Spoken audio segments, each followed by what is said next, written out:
అందరికీ నమస్కారం. మనం ఈరోజు కడుపు ఉబ్బరం అంటే గ్యాస్ ఈ సమస్యతోటి మనం నలుగురిలో కూర్చున్నప్పుడు కింద నుంచి గ్యాస్ వెళ్ళి ఒక సౌండ్తోనో లేదంటే బ్యాడ్ స్మెల్తోనో ఇబ్బంది పెడుతూ ఉంటుంది నలుగురిలో ఉన్నప్పుడు.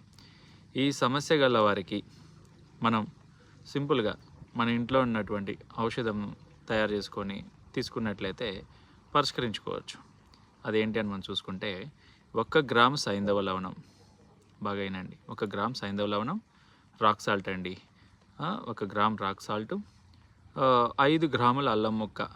ఉదయం సాయంత్రం ఈ 2 కలిపి తీసుకున్నట్లయితే ఈ గ్యాస్ ఏదైతే రిలీజ్ అవుతుందో ఈ సమస్య నుంచి చక్కగా మనం ఉపశమనం పొందవచ్చండి.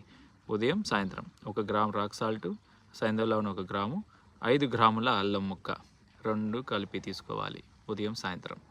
నమస్కారం.